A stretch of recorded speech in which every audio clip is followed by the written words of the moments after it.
All Hallows Eve, the evening all your nightmares come to life. All the creatures of the night come out to play. It's time to pay tribute to this terrifying month. So join us as we celebrate a sinister season. This is the Venom month of horrors. The reboot.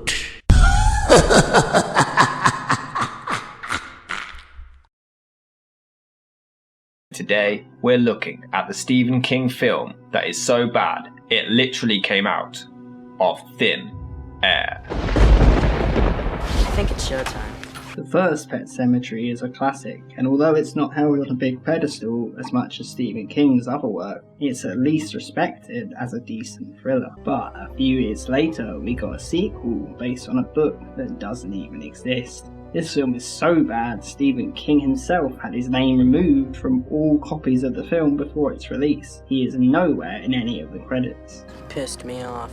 Stephen Holden of the New York Times stated, "It's much better at special effects than at creating characters or telling a coherent story." Kevin Thomas of the Los Angeles Times claimed it's not nearly as scary as the 1989 original, but maintained that it still expresses and attempts to resolve, in bold mythological terms, the anxieties of being 13. Others called it more of a remake than a sequel, mainly because it barely even mentions its predecessor, while others slammed it for its unoriginality and complete retread of the first one's plot.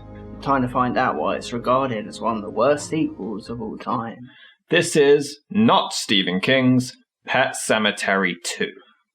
We do get an eerie opening, but don't expect to get too scared in this film. To its credit, the intro is like some old school horror film and it's really cool. Cut! Thank you very much, Renee. I'm sorry, he grabbed me. Wow.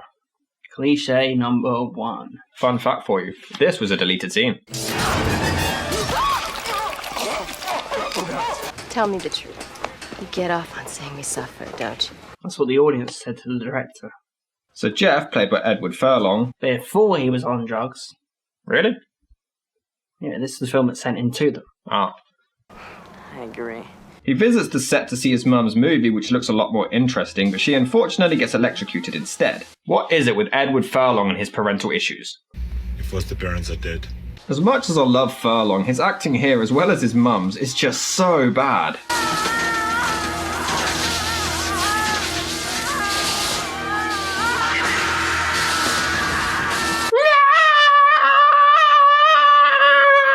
So they attend the funeral of Edward Furlong's career. Yeah. Major drag, huh? But he just stares at the coffin, looking really angry for some reason. I'm glad the bitch is dead. Lucky me. So Jeff finds some cats that need a home and asks for one. His dad gets really angry, but then lets him have it anyway. I guess it's a Pet Sematary film, gotta put a cat in there somewhere. Then we cut to some fat kid whose stepdad isn't particularly nice. Hey, Jeff. Yeah, your mother and I used to be sweethearts? Who says that? Hey Jeff, you know I used to pork your mom. Really?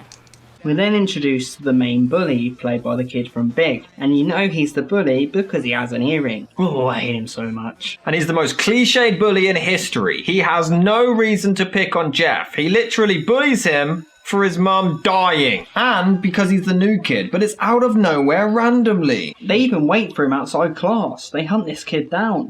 What's the hurry, Junior? I need a reason to pick on you, so... Can you give me one? Because the writers forgot. Why are you bothering me with this? And they even steal his cat. Why would you even take your cat to school in the first place? Forget all that, they steal a cat. What kind of bullies are these? Yeah, to get to a little boy, we're going to hurt an innocent animal. Oh my god. He even holds the fucker up whilst riding a bike. This is Jigsaw as a little kid. So they warn Jeff about the Pet Sematary, but he decides to fight back. But the bully doesn't even react. That did nothing. Wait, I'm angry.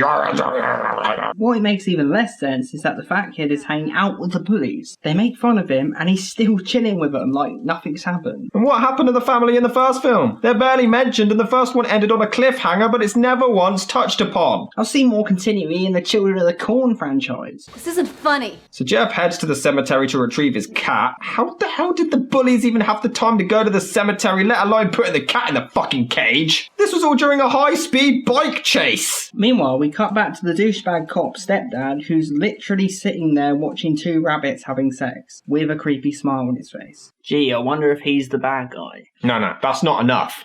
They need him to try to have sex with his wife right in front of her son. I hate when your parents do that. Don't you ever do this again.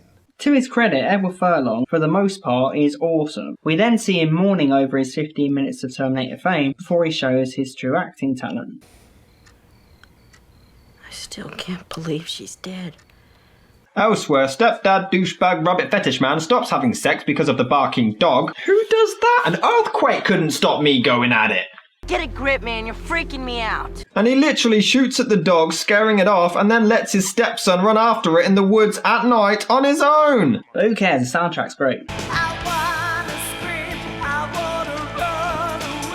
So the fat shitbag finds his dog dead and goes with Jeff to bury him in the cemetery and try out its powers. What's the worst that could happen? You stop being a little jerk and show us some appreciation. After some nice cinematic aerial shots that the film really didn't deserve, we get the truly epitome of idiocy when it comes to screenwriting. Mama's word sick about you. Take off in the middle of the night, you don't show up for school. What are you trying to prove? But you literally saw him run out! It's not like he snuck out. You saw him leave, you didn't go after him. And how about this, Dad? How about you don't fucking shoot at my dog? You don't shoot at my dog, I won't do a run. Everyone in this film is an arsehole. The mum lets the stepdad cop do these things. Fucking fatty bum bum hangs out with the bullies that treat him like shit. Fucking Jeff is pissed off at his mum because the selfish bitch was electrocuted. What a cow. All of these people are horrible people. And the only good people in the film are the animals, and they're getting tortured or butchered. Life is full of lessons, buddy. So, what a surprise. The zombie dog returns to the house. The suspense is built quite nicely, actually, but something's not quite right. Drew, you unlock this door right now. Unlock it, Drew. What do I do now? You brought the dog back to life. You know, you really need to stop doing this. It's very inconsiderate. Where do you come off lying like that? I'm burying my dog. You think a lie like that's never gonna catch up to you?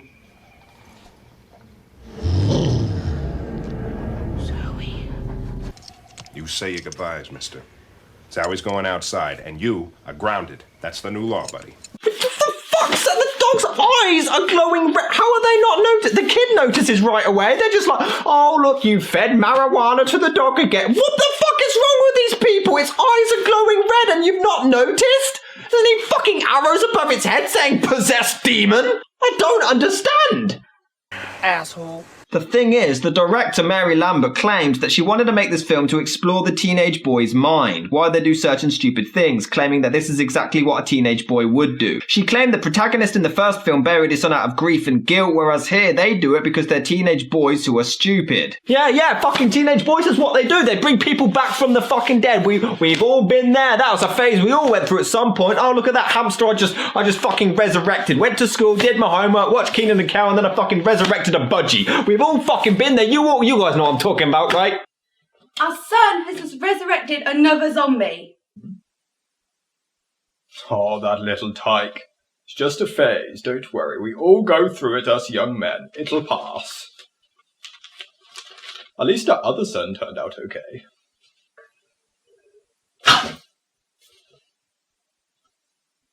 Just resurrecting the dead.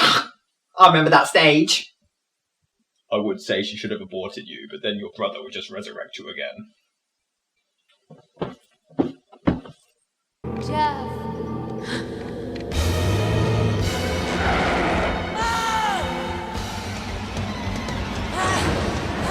I'm waiting for you.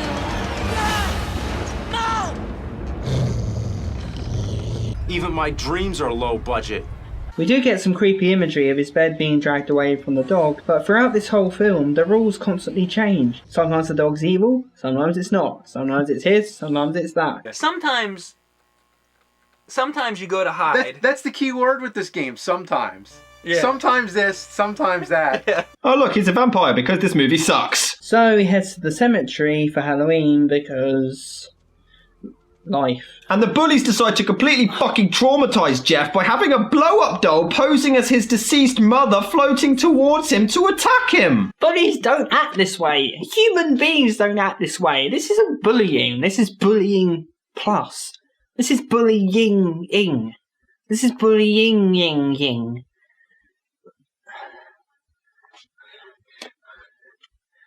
This movie sucks. But at least Jeff has the ultimate comeback, which he treats like a goddamn John McClane one-liner. Fuck off. Someone just learnt to cuss. So we get more cliche bullshit of the stepdad being abusive about lard ass here, and we then see him and Jeff still hanging out with the bullies! What the fuck do they have to do? They just traumatise your life over your dead mum. They probably just cause you a lifetime supply of counselling sessions, and you're now hanging out with them as if they're your mates. So Big Mackie Boobs finally stands up for himself and hits his stepdad before the dog attacks and kills him. The effects are solid and actually looks quite nice. You just can't go around killing people. Why? After these amazing shots of blatantly fake rain, You couldn't afford a hose or a watering can.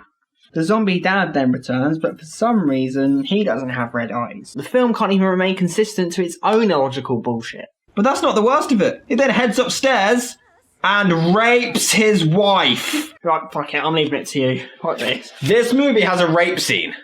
This is Pet Sematary, because everyone who watched Pet Sematary 1, they thought, let's see, right, it's not the best, but it's a scary little story, it's fine, you know, but the one thing it's missing, it's got scares, it's got weird fucking imagery, it's got the Stephen King feel, it's got graphic, it's got blood, it's fucking creepy as shit. Do you know, the one thing it was missing, it's got Grandpa Monster, it didn't have zombie rape.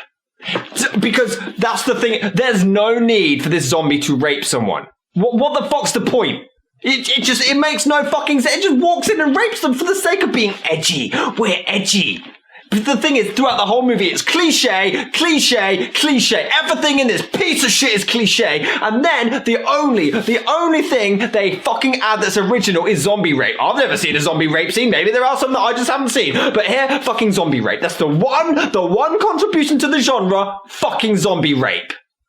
Fuck this film, fuck you, fuck this director, fuck the writers, fuck Stephen King for writing the first novel to inspire this piece of shit. And the worst thing is, this scene was originally longer and even more graphic. Just to tick off more cliches, we get little twin girls in a horror film. The problem is, this film is so outdated, it looks more like an 80s movie. It's that behind on times. The weird thing is, the kids clearly know that he's a zombie. I mean, they buried him, despite the first film stating that only one person can resurrect someone, but hey ho, who cares? They just watch him kill the rabbits with his bare hands. They don't tell anyone. Just show them his fucking neck, Jesus Christ. Just point. Oh, look, Dad's just fucking having lunch with the rabbits again. Look, Dad's eating the mailman now. Should we tell someone? Nah, fuck that.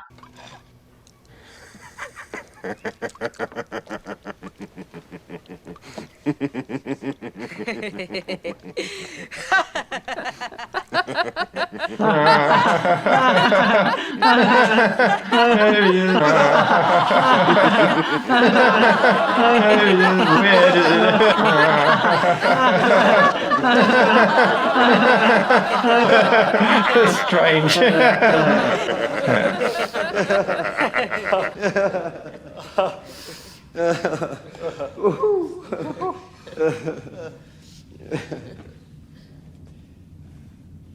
So we cut to, wait, for fuck's sake, there's been like 3 sex scenes and 1 was rape. So the dog attacks during sex, yeah, bite his dick off. So, shall we go to the police now? Do you think everybody that came back would be like your stepdad? I don't know. What do you mean you don't know? Of course you don't. Your fucking dog came back. Your fucking stepdad came back. Mate, everyone we bury comes back. Is someone else going to come back?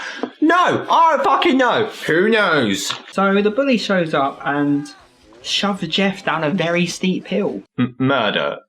That's murder. We've gone from middle school bullying to, in every sense of the word, attempted murder. Guess your dad's not here to save you now, is he? I'm not afraid of you. I'm not afraid of acting. So the zombie rape man shows up to save Jeff. I guess because he resurrected him, I don't know. Even though the chocolate donuts kid did that too, and he attacks him later. But you know, I have no idea. Maybe it's because he's fat. Just fucking with him. I mean, what are you gonna do? Give me a ticket? I mean, shit, Gus. Come on. You can't lay a finger on me. Yeah, rape and murdering bunnies is fine, but this is too far.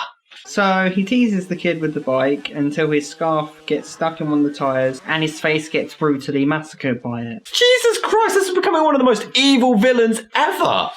But to be fair, we wanted that bully to die. Yeah.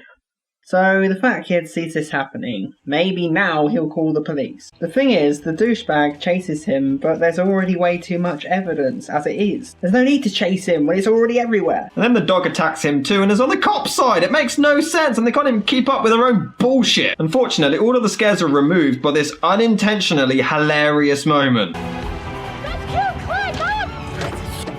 He's trying to kill me! What are you talking about?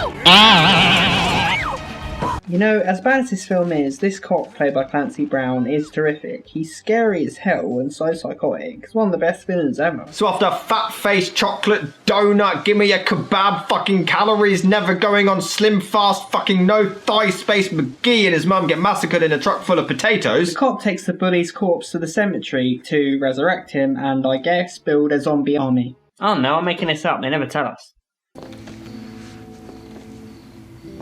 Mom is dead, Jeff. You know that. She doesn't have to be. She can become a T-1000. So basically, Jeff has lost his mind and is turning to the dark side, but the problem is, there's no transition, none. We just cut here and he's batshit insane. It's right the hell out of nowhere. And people bitch about The Shining doing that.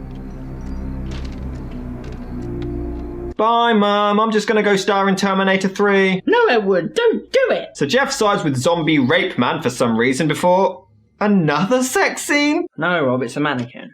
Oh, I won't put it past this film. So the zombie dog attacks Jeff's dad, but he gets shot dead. And we see further proof of why this is one of the best villains in history. Why did you dig up my wife? Because I wanted to fuck her. Holy shit. So zombie cop rape bunny killing man dies before Jeff's mum returns. We forgot to mention she was buried and resurrected earlier. They didn't care, so why should we? Damn it, you have to be smarter than that. You almost got yourself killed. There's quite a nice moment when she reunites with her husband, and one single shot is slowed down for some reason. The bully returns and attacks Jeff, even though he was on the cop's side. What the fuck is going on? Uh-oh. Looks like Daddy got a boo-boo. Genius dialogue. Can we have the cop back, please? You're gonna die, Junior. You're gonna die. Eat it. Eat this, asshole. Ooh! Okay. So his mum tries to manipulate Jeff to stay, but he fights it and leaves her to burn alive while she's smiling for some reason. And the movie ends with images of the characters from the film for some reason. And that was Pet Sematary 2. Is it the worst sequel ever? No, but it's up there. Definitely. It has some creepy moments, and Furlong is great as the menacing, demented kid, and the cop is a treat, but it makes no sense, defies all rules set in the original, grows really boring and dull when it's only about 95 minutes long, it's insanely offensive, and the plot is so cluttered and unfocused, it's just a sloppy, poorly written mess. The first may not have been perfect, but it was at least eerie, creative, and told a scary story with an emotional conflict involved. This was just an excuse to benefit off the first one for no reason but to add blood and guts and offensive laziness. The director clearly just saw the original and said, "Time for me to make money off your hard work." I really do think this film has some good parts, and I really enjoy 80s and 90s horror films starring teens, but there are just so many better than this. It's not a truly terrible film without merit, but it is a very weak film, and a very, very annoying film. It's sad that Edward Furlong's career was basically terminated by this movie. It's easy to see why Stephen King completely disowned this movie and distanced himself from it as much as possible. And if we were you, we would do the exact same thing.